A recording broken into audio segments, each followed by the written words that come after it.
I don't even know how we got there, because I tried to make it clear how many civil rights, it doesn't just boil down to one conversation, but I can see that somebody's campaign coffers really are struggling right now. So she gonna keep saying trans, trans, trans, so that people will feel threatened. And child, listen, I want y'all to I am tell no me child. whether or Do not not call me a child. I am no child. I want Don't to even find start. out I am a grown which woman. of those I am 47 years emails old. I have broken actually more have. glass ceilings than you Chairman, ever I will. am reclaiming my Let's go. time. You will not do that. I Order. am not a Chairman, child.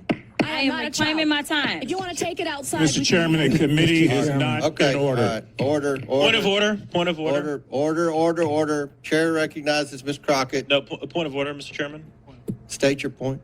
Is it allowed in the rules for a member to incite violence against another member? I mean, she wants to take it outside with. Hey, I have the First Amendment right too, And young so man. I have the I'd like First those Amendment words right. to be I'm not taken gonna be a down. child. I am I'm not gonna moving be to have called a those child words by taken any of down. you. I believe it's against the rules. To Going incite outside doesn't violence incite against violence. another You have a member of conversation Congress. that isn't. The committee will interrupting this suspend. committee. The member will state the words he wishes taken down. Where she said that we can take it outside, which is direct violation against the rules, inciting violence against another member. What rule? What rule? Cite the rule. How does that incite violence? Mr. Chairman, there are, if I might point out, Mr. Chairman, there are decorum rules in the House of Representatives. And the two parliamentarians are discussing this right now. We'll suspend for a second. Ms. Crockett will get her remaining 4 minutes, and then each side will have 7.5 additional minutes if necessary. So the chair recognizes Ms. Crockett for the remainder of her 4 minutes that don't count towards the limit to debate. Then from there on, if there's further requests for debate, there'll be 7.5 minutes each time. Chair recognizes Ms. Crockett for her remaining 4 minutes. Thank you, Mr. Chair. The final points that I was going to make is, while this amendment has to do with civil rights, for whatever reason, the colleague on the other side of the aisle decided to attack Democrats and pretend as if we do not look out for women. And I want to be clear that it's Democrats that were pushing for the Equal Rights Amendment, and I don't recall any Republicans supporting us having the Equal Rights Amendment. I also want to make it clear that just because someone fantasizes or wants to be dramatic about the idea of someone could be a quote unquote man in a locker room or in a bathroom, I've yet to hear an actual testimony of someone who, for whatever reason, has experienced this in real time. But I can tell you some real numbers and some real facts, because I don't like to live in fantasy when I'm talking about how I'm going to govern for the American people. The facts are, in my state alone, in the state of Texas, once they decided that they were going to overturn the Roe decision, 26,000 women then ended up raped. 26,000 is what we had reported. And that was only within about a year's time span. And when they reported those rapes, none of them seemed to have anything to do with trans folk. And I don't recall any legislation to help out those women in Texas and beyond that are actually dying. We're not projecting may die, but are actually dying or have died in southern states that have decided that they wanted to go after our reproductive freedom. So as a woman in this country, as a Texan, and as a Black woman, who, when we look at the numbers, and I believe in data and science, and I know that that escapes a lot of people in this chamber, but the numbers are clear that specifically Black women have always struggled when it came down to the maternal mortality rates in general.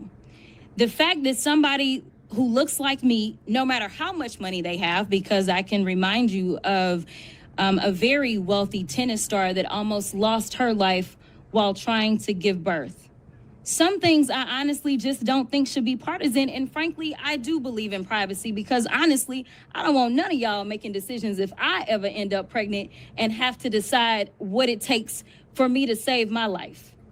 And I give the same opportunity for other women in this country to make decisions as they see fit. So while we look at how we protect women completely differently. I can tell you that at least in the 766,000 women or 766,000 constituents that I represent, I have had them come to me concerned about whether or not they could survive childbirth.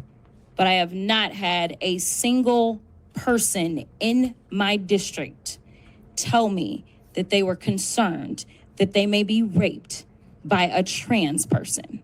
So if there is an issue to solve in this country based on facts, data, and statistics, I think that we need to look at the type of health care that we are going to advance for women in this country. And with that, I will yield. Oh, Ms. Mace was first. I'm sorry. Ms. Mace.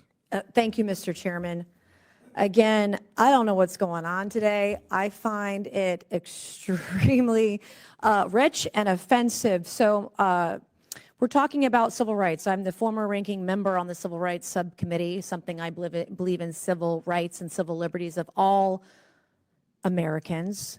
And we were talking about infringement of individual people. Also, quote, the right to privacy of individuals. Coming from a party that can't define what a woman is and won't give women the right to privacy. You all want men with penises, chicks with dicks, in the bathroom with us. You want women to be forced to undress in front of men in the locker room and in dressing rooms. And it's so hypocritical for you to sit here and say and be, screaming from the rooftops about the right to privacy and civil rights when you don't respect women. And you don't respect women who've been raped, women who are victims of sexual abuse. And you want me, a victim of rape, a survivor of rape, to go into a locker room and be forced to undress in front of a man? You have to be effing kidding me. So I don't want to hear about you talk about rights, individual rights, civil rights, because you can't find the courage from the 60s to fight for women all around America, fight for women like me, every single woman. And as a rape survivor, I shouldn't have to explain to you why women have rights and why women, when we're in the bathroom, when we're in the locker room, when we're in a dressing room, why I don't feel safe when there is a man nearby.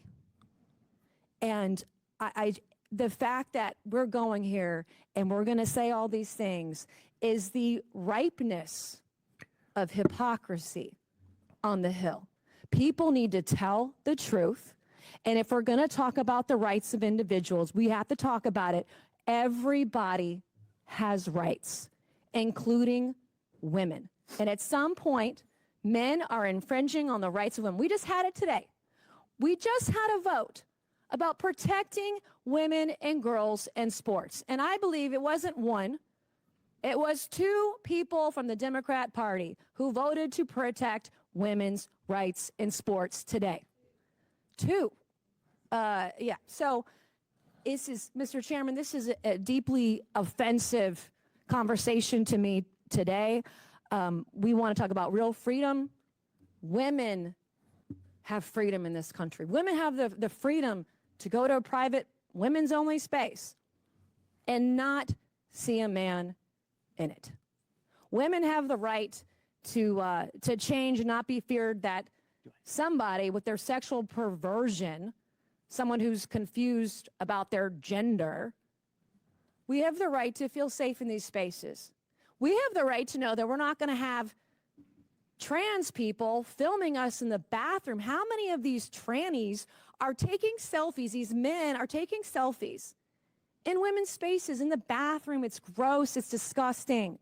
So if we're going to talk about civil rights, let's talk about the rights of women in this country and how you are stripping them away every single day.